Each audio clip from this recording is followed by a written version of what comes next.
तो मेरे इस YouTube चैनल पर हिंदी साहित्य दीप इस YouTube चैनल को सब्सक्राइब करना है और वीडियो अच्छा लगा तो अपने मित्रों को भी भेजना है।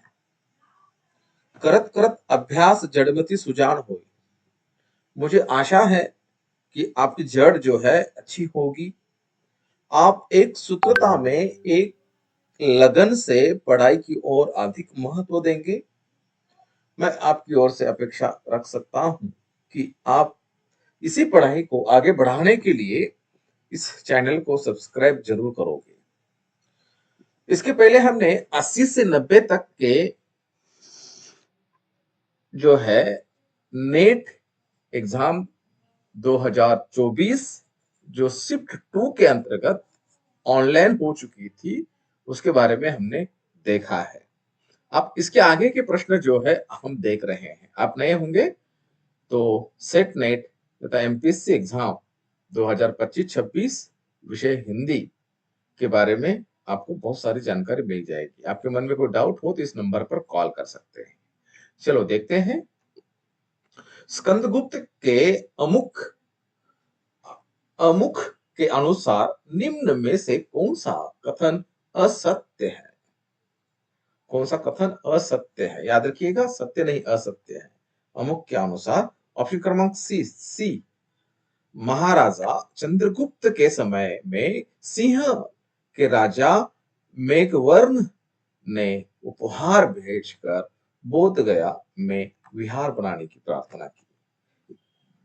कैसे? स्त्रोत स्कंदगुप्त जयशंकर प्रसाद का ऐतिहासिक नाटक है जिसमें अमुक प्रस्तावना में प्रसाद ने ऐतिहासिक तथ्यों और अपने साहित्यिक दृष्टिकोण को स्पष्ट किया है। प्रत्येक कथन का विश्लेषण इस प्रकार से होगा। 467 ई में स्कंदगुप्त विक्रमादित्य का एक अंत हुआ। यह सत्य ऐतिहासिक रूप से स्कंदगुप्त का प्रशासन काल 455 से लेकर 467 ई तक माना है। प्रसाद ने इसे अमुक में स्वीकार किया है। मातृगुप्त किशोरावस्था में हुमायूंगुप्त की सभा में थे। सत्य यह प्रसाद के अनुसार मातृगुप्त हुमायूंगुप्त प्रथम के दरबार में रहे जो ऐतिहासिक संदर्भों में मेल खाता है। महाराजा चंद्रगुप्त के समय में सिंहल के राजा मेघवर्ण ने उपहार भेजकर बोध गया कि विहार बनाने की प्रार्थना की। असत्य। और ये ऑप्शन क्रमांक असत्य जो है सी है, बाकी सब सत्य है। दिंडनाक का गुरु वधु अयोध्या के विक्रमाधिपत्य का सुहांद है। सत्य। दार्शनिक निंडनाक के गुरु वसुबद्धु गुप्तकालीन विद्वान थे जो विक्रमादित्य चंद्रगुप्त द्वितीय के सहयोग रहे हैं। प्रसाद ने इसे अमुक में उल्लेख किया है। कालिदास स्कंदगुप्त विक्रमादित्य के सहचर के थे। सत्य।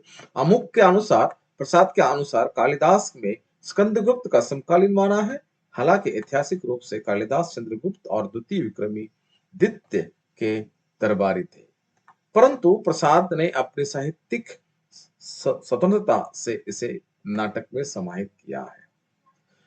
अमुक के अनुसार ऑप्शन क्रमांक सी असत्य है क्योंकि बोध गया में विहार निर्माण का प्रसंग चंद्रगुप्त प्रथम से नहीं बल्कि समुद्रगुप्त से संबंधित है।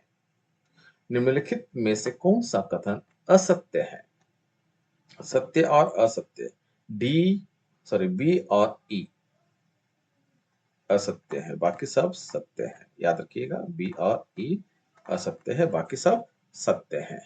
दलित चेतना और नारी चेतना में ने स्वतंत्रता भारत के 90 दशक में आंदोलन का रूप धारण किया। प्रत्येक व्यक्ति का एक मत सिद्धांत नारी शक्तिकरण और दलित सशक्तिकरण के रूप में है।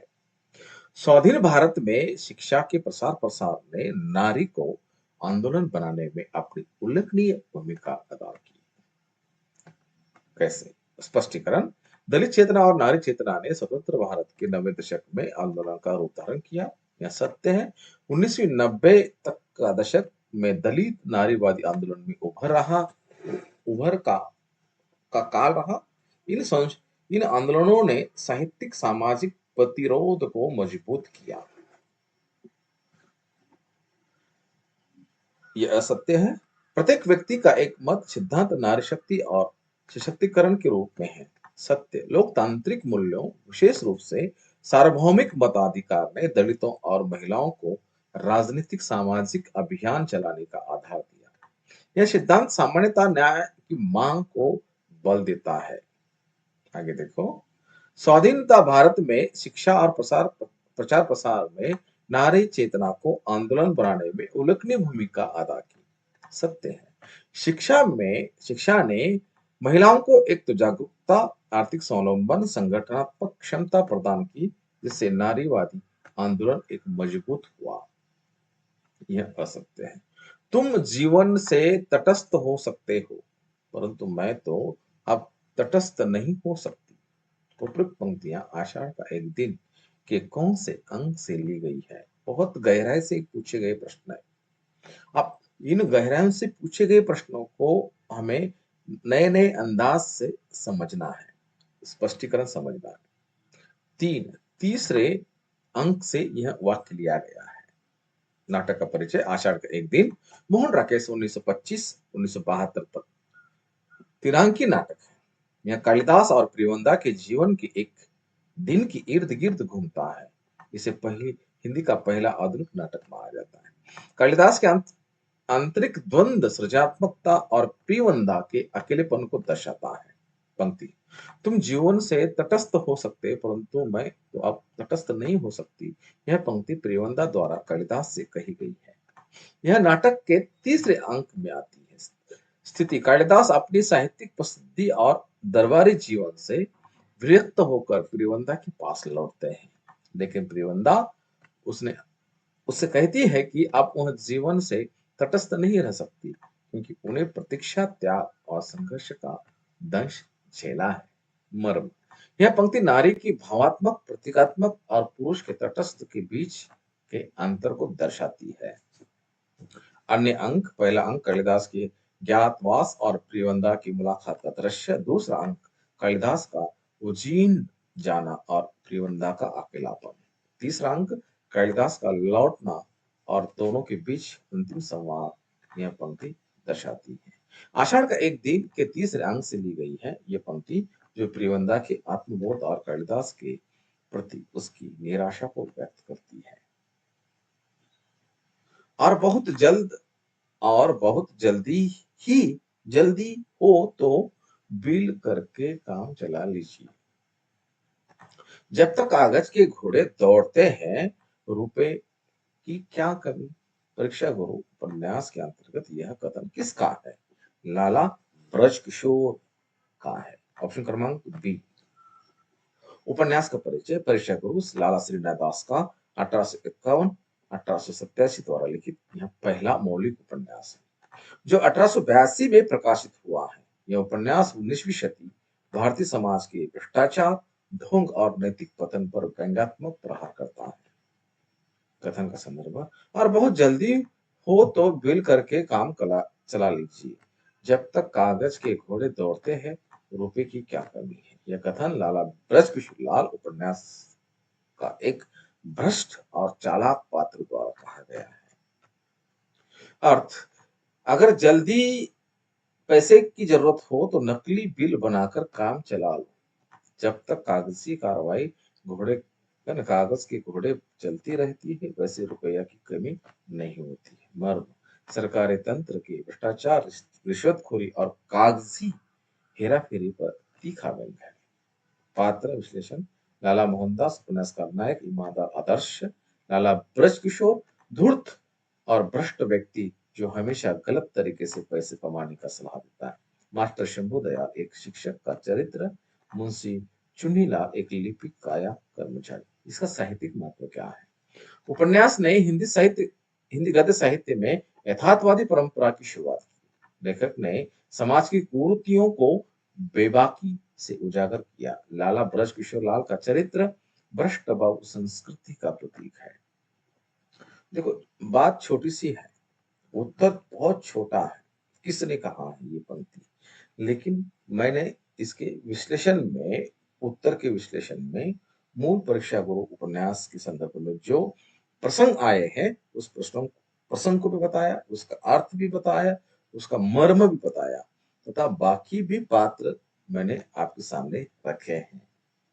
मुझे लगता है जहां तक कि इतना विश्लेषण जो है, स्पष्टीकरण जो है, और कहां से आपको नहीं मिलेगा। आप मुझसे जुड़ना चाहते हैं तो इस नंबर से जरूर कॉल कीजिएगा। हिंदी विषय हिंदी के लिए सेट नेट तथा एमपीसी की तैयारी जो है वो बहुत सटीक तरीके से, बहुत जड़ से हो रही है। ये समय आपके लिए है। जो एमपीसी कर रहे हैं उन्हें पता है कि असिस्टेंट प्रोफेसर के लिए तथा अधिव्याख्याता के लिए 114 और 115 के लिए, दोनों के लिए भी कितने पैसे वहां बाजारीकरण के अंतर्गत गिनने पड़ते हैं। सोचिए मत, ये समय आपके लिए बहुत मायने रखता है। एक एक मिनट जो है नियमबद्ध टाइम टेबल के आधार पर आप तैयारी कर सकते हैं। आप मुझसे जरूर जुड़ सकते हैं। 95 प्रश्न क्रमांक 95, रासु असंभु नवरस सरन छंदु चंदु की अमीर रस, श्रृंगार की करुण विभक्ष व अद्भुत संत सम। उपयुक्त पंक्तियां चंद्रप्रदायी ने किस संदर्भ में लिखी है? राउर की व्याख्या के संदर्भ में लिखी है। करेक्ट ऑप्शन क्रमांक 3 सही है। पंक्तियां, राउ रासौ स्वयंभू नवरस सरस छंदो चंदो किए अमीय सम, श्रृंगार की करुण विभक्ष भय अद्भुत संत सम।